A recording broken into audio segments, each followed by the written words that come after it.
ನಮಸ್ತೆ ವೀಕ್ಷಕರೇ, ನಾನು ನಿಮ್ಮ ಅಜಯ್ ಕುಮಾರ್. ಇಂದು ಕರ್ನಾಟಕ ರಾಜ್ಯ ಸರ್ಕಾರದ ಮಹತ್ವದ ಆದೇಶ.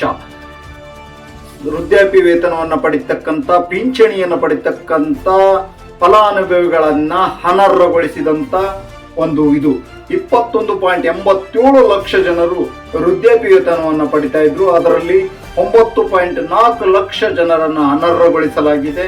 ಹಾಗೆ ಸಂಧ್ಯಾ ಸುರಕ್ಷಾ ಯೋಜನೆ ಅಡಿಯಲ್ಲಿ 31.33 ಲಕ್ಷ ಜನರು ಈ ಸಂಧ್ಯಾ ಸುರಕ್ಷಾ ಯೋಜನೆಯನ್ನ ಫಲಾನುಭವಿಗಳಿದ್ರು. ಅದರಲ್ಲಿ 14.15 ಲಕ್ಷ ಜನರನ್ನ ಈ ಕಾರ್ಡ್ ಅನ್ನ ರದ್ದು ಮಾಡಲಾಗಿದೆ, ಅನರ್ಹಗೊಳಿಸಲಾಗಿದೆ. ಹಾಗೆ ಈ ಸರ್ಕಾರಕ್ಕೆ ಏನು ಲಾಭ ಅಂದ್ರೆ,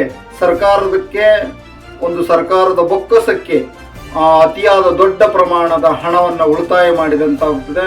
ಹಾಗೆ ನಿಜವಾದ ಫಲಾನುಭವಿಗಳಿಗೆ ಈ ಯೋಜನೆಯು ದೊರಕುವಂತಾಗ್ತದೆ.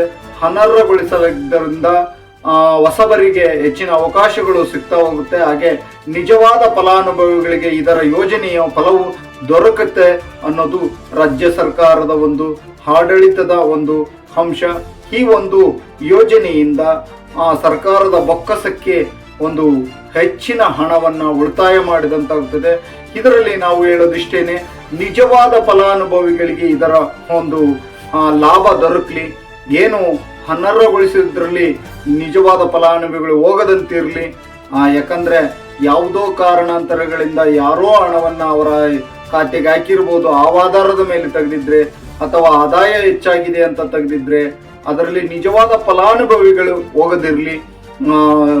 ಏನು ವ್ಯರ್ಥವಾಗಿ ಯಾವುದೇ ತರದ ಅಂಗವಿಕಲರಾಗಿರ್ಬೋದು ಅಂತೇಳಿ ಸುಳ್ಳು ದಾಖಲೆಗಳನ್ನು ತೆಗೆದುಕೊಂಡಂಥವ್ರು ಅಥವಾ ವೃದ್ಧಾಪ್ಯ ವೇತನ ಪಡಿತಕ್ಕಂಥವ್ರು ಅನರ್ಹಗೊಳಿಸಿರ್ತಕ್ಕಂಥದ್ರಲ್ಲಿ ಅಂದ್ರೆ ಶ್ರೀಮಂತರಿಲ್ಲದೆ ಇರ್ತಕ್ಕಂಥವ್ರು ಏನಾದ್ರು ಅನರ್ಹ ಆಗಿದ್ರೆ ಅದು ತುಂಬಾನೇ ನೋವಾಗುತ್ತೆ.